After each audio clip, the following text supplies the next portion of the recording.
देखिए question number 13 है। 13 में हमारे पास जो है क्या बोला है, सैंपल क्वेश्चन पेपर है, राजस्थान बोर्ड का है, अजमेर जोन का।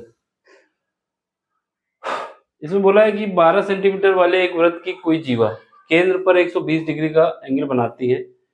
अब ये आपसे पूछा जा रहा है कि जो वृत्त खंड बन रहा है उसका क्षेत्रफल क्या होगा।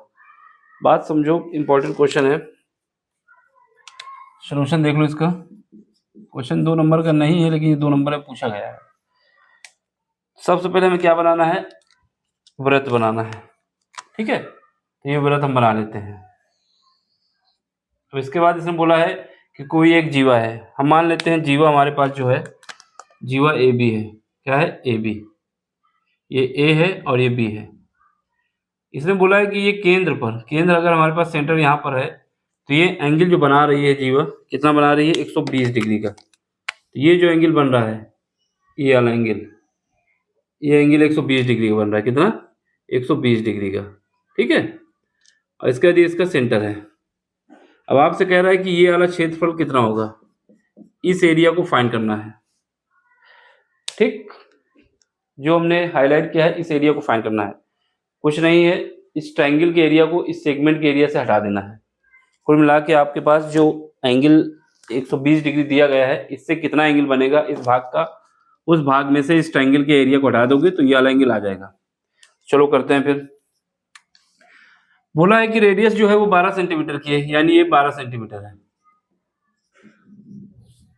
अब यहां से अगर लाइन खींच दी जाए 20 से इनकी, अगर लाइन खींच दी जाए बीच में, तो ये ट्रायंगल की हाइट हो जाएगी। ये लाइन अगर खींच देते हैं तो ट्रायंगल की हाइट हो जाएगी।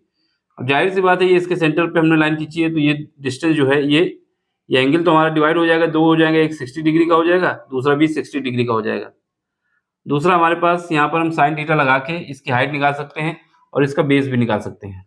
यानी ये जो डिस्टेंस होगी, ये हमारे पास x होगी, तो ये भी x होगी। ठीक है, तो हमारा काम क्या है, सबसे पहले इसकी हाइट निकाल लेते हैं h, फिर उसके बाद इसका बेस निकाल लेते हैं और हाइट निकाल लेते हैं। बेस और हाइट निकालने के बाद ट्रायंगल का एरिया निकाल लेते हैं। तो चलो यूज करते हैं इन ट्रायंगल। लिखेंगे त्रिभुज, त्रिभुज, त्रिभुज। ठीक है, कौन सा त्रिभुज है, हम यूज करेंगे ए ओ, ये हम पॉइंट मान लेते हैं P। ठीक है, ए ओ पी, ये इसको अलग से दिखा दें कलर से, नहीं तो वहां पर समझ नहीं आएगा। ये हमारा पॉइंट P है, A O P, sorry A O P. ठीक है, यहाँ पर यूज करेंगे tan 60 डिग्री। क्या यूज करेंगे, साइन, सॉरी tan बोल रहे हैं, sine 60 degree, sine 60 degree. Sine क्यों यूज कर रहे हैं, क्योंकि साइन अगर हमें पता होगा तो यहाँ से हम, ये क्या होता है, साइन परपेंडिकुलर डिवाइड बाई कर्ण। साइन थीटा क्या होता है, परपेंडिकुलर। परपेंडिकुलर क्या है, हमारा जो एंगल के सामने की डायमेंशन होती है।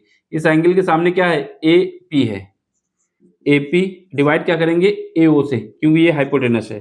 ठीक है, ए पी की वैल्यू हमको नहीं पता है, तो ये हमारे पास क्या माने हैं, ए पी की वैल्यू x माने हैं। ओ ए की वैल्यू कितनी है, 12 सेंटीमीटर, क्योंकि रेडियस दी गई है। tan 60 डिग्री कितना होता है, tan 60 डिग्री होता है √3/2 होता है। ठीक है, तो यहाँ से हमारे पास x = आ जाएगा 12, x/12। ये हमारे पास, इसको काटेंगे तो कितना बचेगा, 6 बचेगा।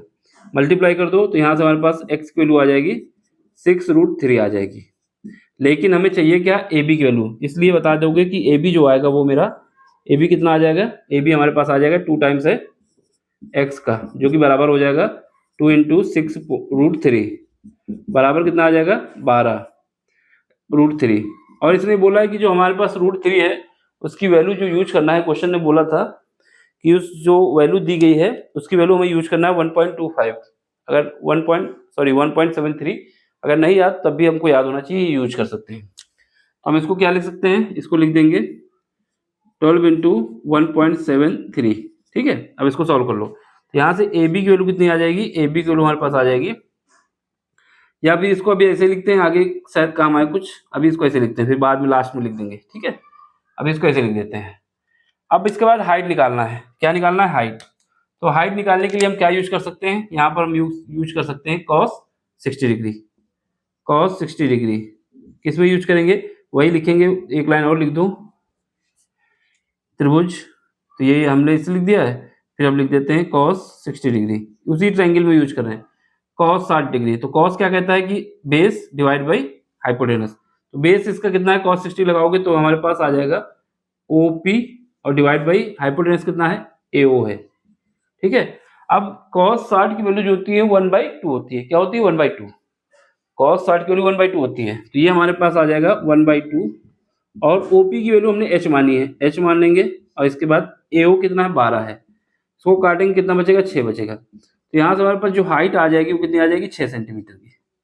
सब सेंटीमीटर में है तो सेंटीमीटर में, अगर मीटर में होता तो मीटर में हो जाता।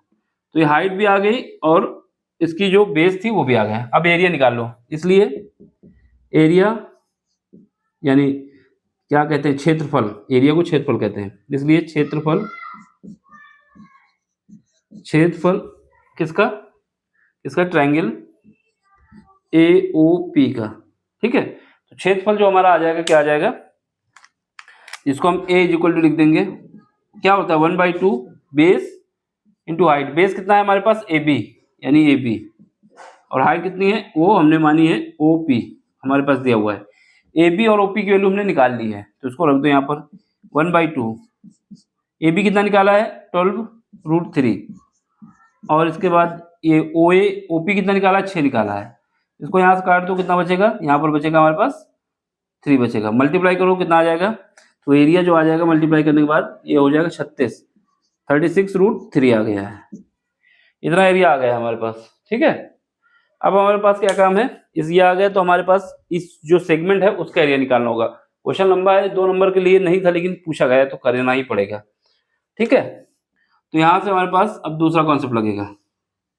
इतना एरिया निकाल लिया, ये हमने मान लिया है एरिया त्रिभुज का है, तो इसको A1 मान लेते हैं। क्या मान लेते हैं, A1। तो ये हमारे पास समीकरण 1 बन गया है। अब आगे देखो, अब क्या करोगे, जो हमारे पास एरिया, क्षेत्रफल किसका निकालना है, क्षेत्रफल जो हम निकाल रहे हैं, इसको दूसरे पेन से ही लिख देते हैं। क्षेत्रफल किसका निकालेंगे, अब हमारे पास जो सेगमेंट दिया गया है, O सेक्टर है, जो कौन सा है, AOB, ये पूरा जो सेक्टर है इसका एरिया निकालना है। तो हम बताएंगे, तो क्या कहते हैं, वृत्तखंड। एरिया बोले क्षेत्रफल,